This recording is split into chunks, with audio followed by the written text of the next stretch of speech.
Welcome to Forum 360. I'm Stephanie York, your host today. Thank you for joining us for a global outlook with a local view. Today we're talking with Charles Mackey from Fortress Security Risk Management, a company dedicated to protecting people and organizations from cybercrime, and Supervisory Special Agent Michael Bryan for the FBI's Cleveland Cyber Criminal Squad. We are delving into the criminal act of ransomware. What we'll be discussing is what ransomware is, its prevalence, what you can do to protect against it, if anything, and more. With their extensive backgrounds in combating cybercrimes, I'm looking forward to this conversation about ransomware. Welcome, Charles and Michael, and thank you for joining us today.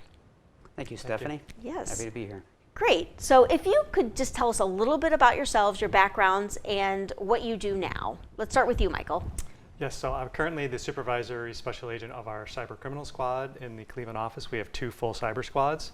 I've been in the FBI for 22 years, and most of that time I have spent working cybercrime. So we have a pretty good ability to combat that or to target that with what resources we have in our office. But it's a growing problem, and as you can see, what we'll talk about today, it's very prevalent in today's society.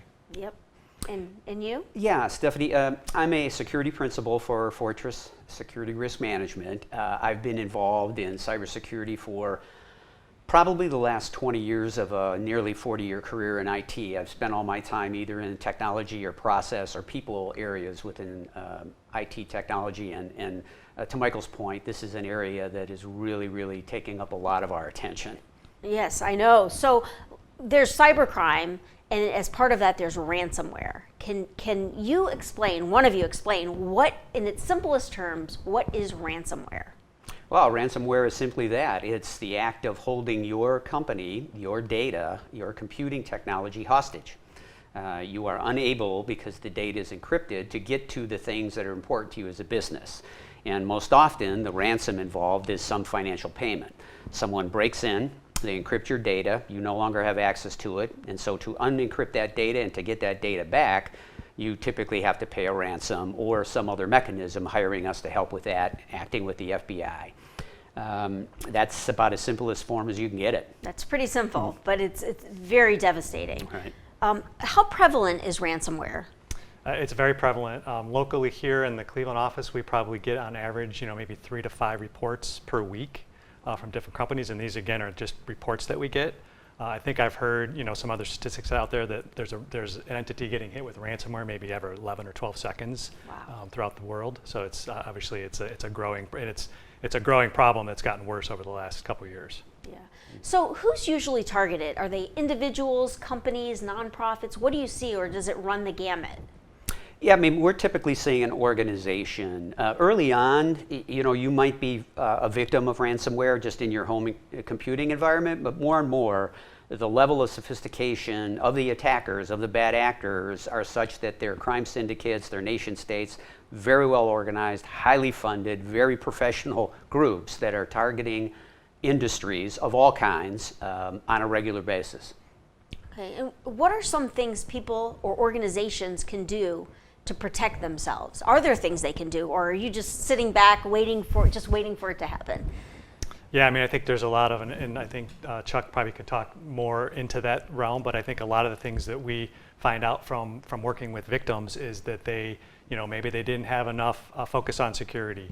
Maybe they didn't have their backups, Right. correctly, stored, in an offline environment. And they get hit with something and they think they're going to be able to respond to it or recover from it, but they just didn't have everything in place, or they didn't think about how they would recover from it, until it happened. It's kind of that mentality of, everything's fine until it's not, right? So, Right. And that's when they when they really realize, oh, we really should have, done all these other things.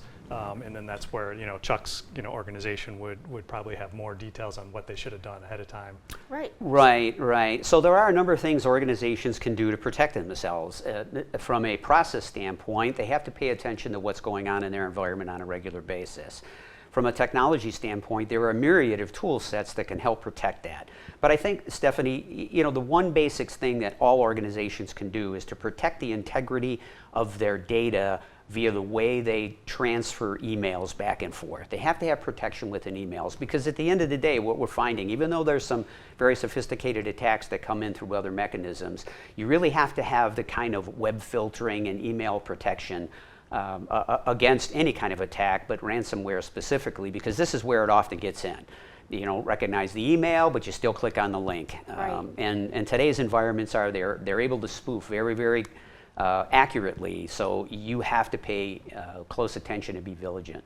Right. So I get the emails from, Amazon and AT&T. I mean, I'm saying companies' names, but they can come from anywhere.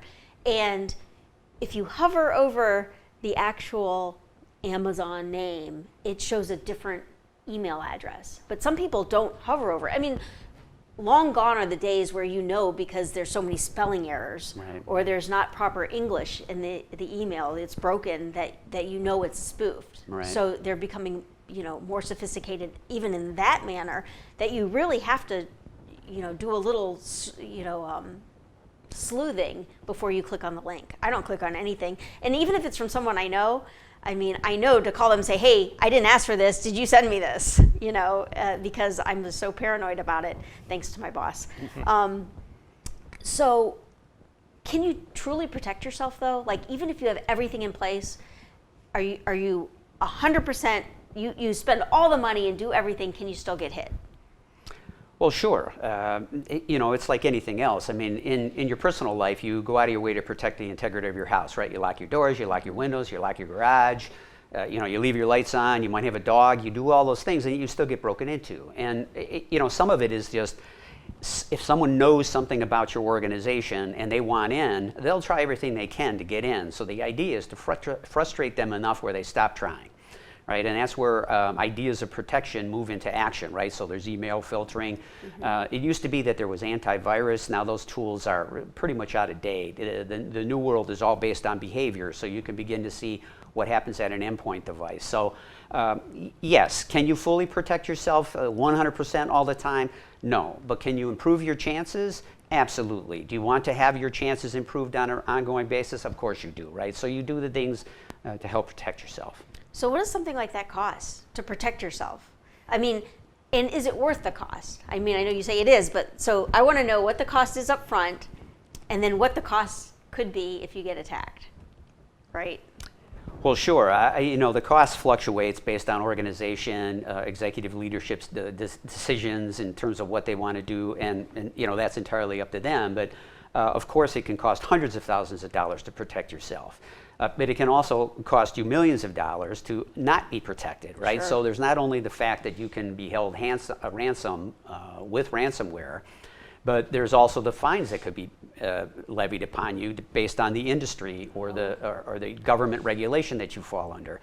There's also the loss of business. I've not met a CEO in a company to date that can't automatically calculate in his or her head what the daily revenue loss would be if they had an outage of any substance, right? So, when it takes anywhere from 7 to 10 to 12 days to just kind of figure things out and get you up and running again, it can become a very costly proposition, much more costly than if you invest in the technology. Well, let's talk about that. The 7 to 10 to 12 days to get back up and running, is that what it usually is? Yeah, I mean, it can take that long or more depending on the circumstances. And I think to Chuck's point, like I think right now the average from what I've read is that I think it's about $220,000 is the average ransomware payment this year, and that's changed probably like since last year, probably from $170,000. And I think 3 or 4 years ago when ransomware was first starting, the average payment or average ransom was like $5,000.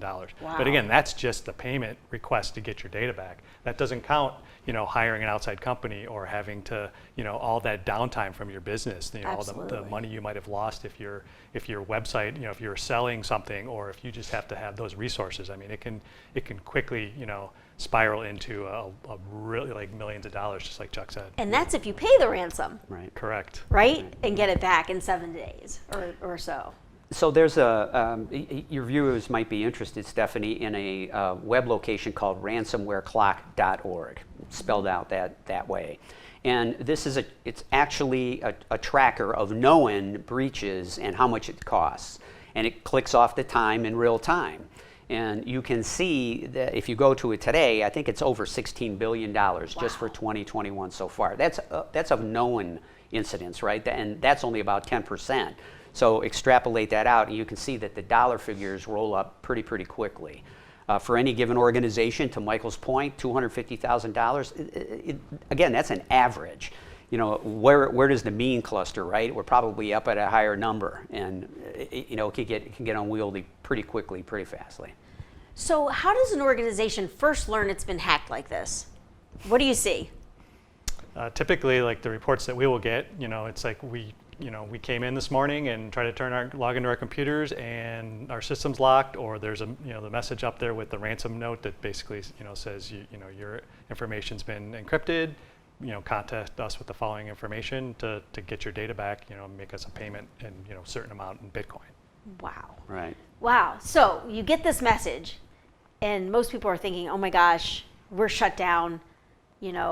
How long has that criminal actually been in your computer, in your system, before you see that message? Do you have an idea about that? Yeah, I mean, it's months, and it can even be years, right? They can lay in wait for a long time. They can monitor your behavior. They can see what's going on. They can begin to mimic different executives and individuals within the company to see how they correspond within and outside the company. And so they're very patient, right? Now, keep in mind that they have hundreds, if not thousands, of different organizations that they're trying to penetrate. So patience is, for them, just part of the job, right? But it can take a while for them to actually exercise what they're going to do. And with the ransomware, the first thing they're going to do is they're going to exfiltrate your data. They're going to take it out of the organization. And then they're going to say, hey, we're going to encrypt your data, and then you can get it back if you pay a ransom, right? So you really want to be as cautious as possible with how you're working with your suppliers and your vendors on the kind of data you have and how important that data is to you, because the chances are, whether you pay the ransom or not, it's going to be out on the dark web somewhere. Wow. It's scary, right? Can you detect unusual activity like that in those prior months, do you think? Well, again, it's like everything else, Stephanie. It gets to the level of sophistication and intent that the organization has. For those organizations that are what I would call cybersecurity conscious, right? They understand that even though they're a boring company themselves, the data itself has a life of its own, and that they need to structure themselves in a proactive way. They're going to have policies in place. They're going to have an incident response plan in place where it says, look, in the case of some type of a material breach, here's what we need to do. Here's how we need to communicate it. Here, who does what within the organization. So the better prepared you are, the more specific you can respond to it, and the better you can reduce the time of being out of business, right? So it all depends on what the organization structure is, and that comes from leadership. Right. I'd like to remind our viewers and those who may have joined late that we are here with Charles Mackey and FBI agent Michael Bryan, and we are talking about ransomware. Who is a target, how to protect yourself, and what you should and shouldn't do if your system is breached. Now I'd like to ask you a question, Michael. So our company's been hit with ransomware. Should we call the FBI? Absolutely, and I'll just highlight a couple reasons why. And I think there's sometimes there's a little bit of hesitancy to actually having to reaching out to law enforcement for various reasons. Couple things that just to kind of highlight what things we can't do. We're not set up. We're not going to be able to come out and rebuild systems and mitigate the actual response to that event that's happened. But what we can do, the FBI has started looking at these from a national level. Like, no longer do we just open up a case, every little ransomware case in every office. So what we've tried to do is put together subject matter experts. So an office like Cleveland might get assigned like a new ransomware variant that just is out there. We're going to be the ones that are going to look at all the ransomware events throughout the US that are reported on that. And the reason for that is that way we can start to build a profile of the actors. We can try to figure out how they operate, maybe how they get in, the things that they might do, what they're going to do with the information.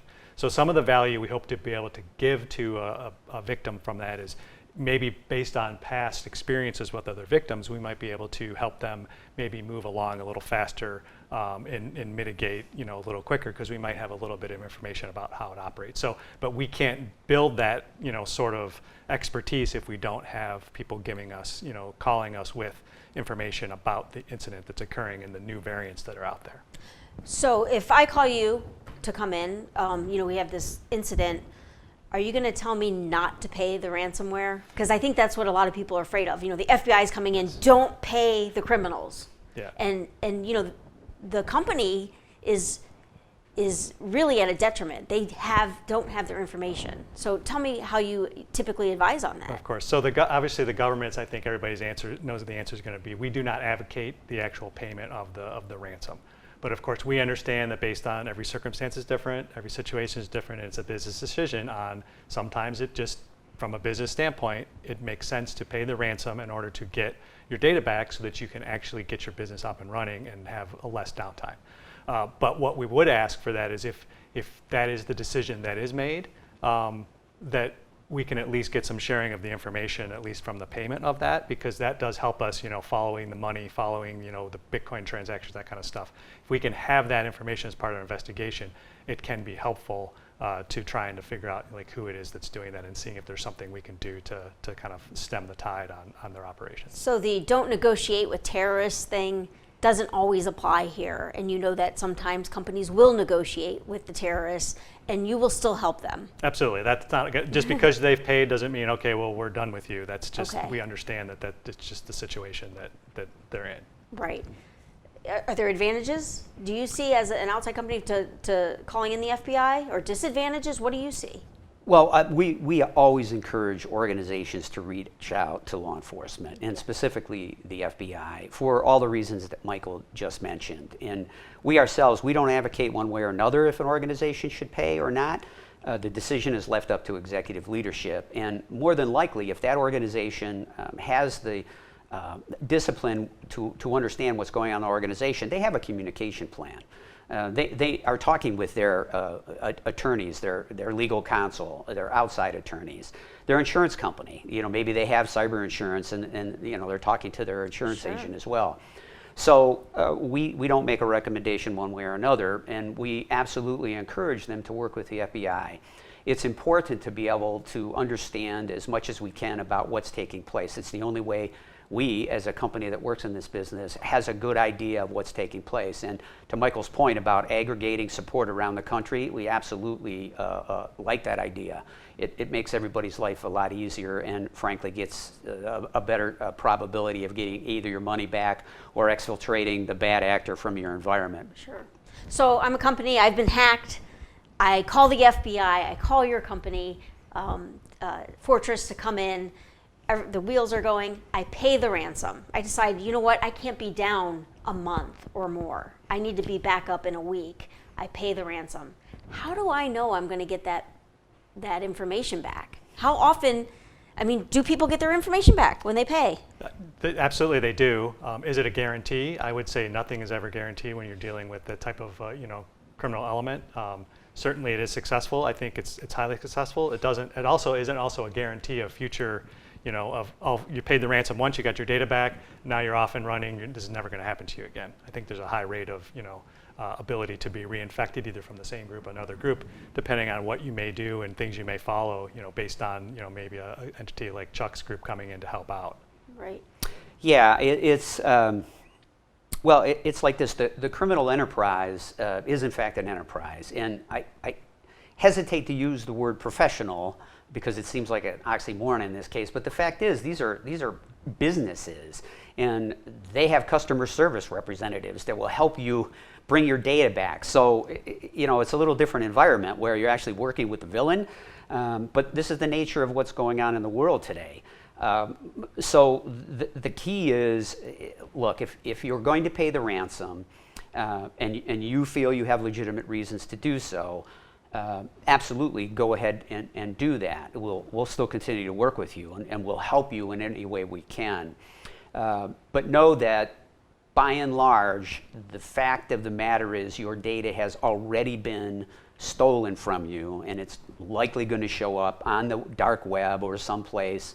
and you need to continue to monitor. So when a company like ours comes in and helps you through that process and presents you with a remediation plan, please stick to the plan, because you have to fix what's broken and you need to continue to track what's taking place out there to eliminate the potential for re-exposure, right? So something you said just astounds me. You said they were professionals, which I get, but they have customer service reps. Right. So if I pay the ransom and I'm having trouble getting my information back, I can call the terrorists and they'll send me to a customer service rep that will walk me through the process to get my information back. Is that true? So it's not as glamorous as that, but they do have people that will help you really through the process. Now, again, using the word professional might be a stretch, but the fact is they are an enterprise, right? And their objective is to accrue funds, and their objective is to be able to leverage those funds for whatever activities they want. If it helps them get the funds easier, they're probably going to help you through that, yeah. And not every organization that's out there doing ransomware certainly does that. Some are just down and out criminals, right? So that's never going to change. But it's just the nature of the world today. And I suppose you get your information back pretty reliably, because if you didn't, people wouldn't pay the ransom. So they see that if they pay the ransom, you get your information back, the next person will pay the ransom to get their information back. It's this vicious cycle. Yeah, I'm not sure there's a 5-star rating out there for that. But So how often, so this person comes in, or this entity, and they hack you and you get your information back, you go through all the right things. How do I know they're not lying in wait to do it again? I mean, you kind of touched on that. I mean, I would feel that person is like, okay, but he put something in your computer to go back to do it again. Exactly. Like that's the way these guys operate in the cyber world. Like they get onto networks and they're always good. They want to have like persistence, on that network. So they're going to put in backdoors and other things in place. So can you 100% guarantee that your system's clean? You're not going to get compromised again. I think that's the problem. Back to like what Chuck was saying before. If the criminal element wants to get in, if they want to break in your house, they're going to break in your house if there's something that they want. They're going to try to stay on if they find a network that has good information on it, like a larger corporation that's already paid, has some good information out there. They have motivation to stay on there because there's a potential that they reinfect or do another ransom attack and make money again, because there's already history of being able to be successful, previously. Right. So recently, the FBI recovered some money that was paid. I mean, I read about it, so I know it's not super secret. Can you tell me a little bit about that? Because I thought that was really interesting. Yeah, I mean, I can't get into too many details on it because it wasn't our case. Like I said, we're Sure. not the experts on it, but the Colonial Pipeline was an example of that, where on the East Coast, where the pipeline, centers were hit with ransomware, and there was the panic buying of all the gasoline and stuff. There was a high dollar ransom that was paid off. I think it was over $4 million. Due to certain circumstances, as part of that investigation of having access to some information and being able to do some things, DOJ and FBI was able to retrieve, I think it was about 2.3 million of that. So it is a possibility. Does it happen a lot? I will say no. Right. It's not like, because you don't want to get people's hopes up like, hey, if we pay it, we're going to be able to recover it. But there are things that we can try to do in certain circumstances. That is the goal, to try to mitigate this to some respect. But I would imagine the more people report, the more information you get, the more sophisticated you get in information and intel to be able to retrieve at some point, maybe. I mean, it's just how much information you're getting is what's limiting you. Yes, a lot of people don't report. Yeah, that is the goal, to try to have as much, reporting and constant feedback back and forth between the victims and law enforcement and other entities. And it does work. I mean, most recently there have been examples of where, through the intervention of firms like ours and the FBI, funds have been recovered. Criminals have actually been arrested. On a global basis, there are high levels of attention being placed on ransomware and crime, not only here in the United States, but our partners in countries as well. So it does work. Are ransoms always paid in Bitcoin? Is that the choice of? I think Bitcoin, you probably know more. Bitcoin's predominant, but Predominant. Some type of cryptocurrency is typically the method. And that's because, I mean, it's my understanding it's not traceable to any one person. It's just like a number or something. Yeah, it makes it a lot harder. Yeah. In fact, you'll see like the U.S. Treasury just recently put sanctions on a cryptocurrency exchange, because it was determined that was most of what was happening in that cryptocurrency exchange was fraudulent. So you said there's a resource, ransomclock.org. Ransomware.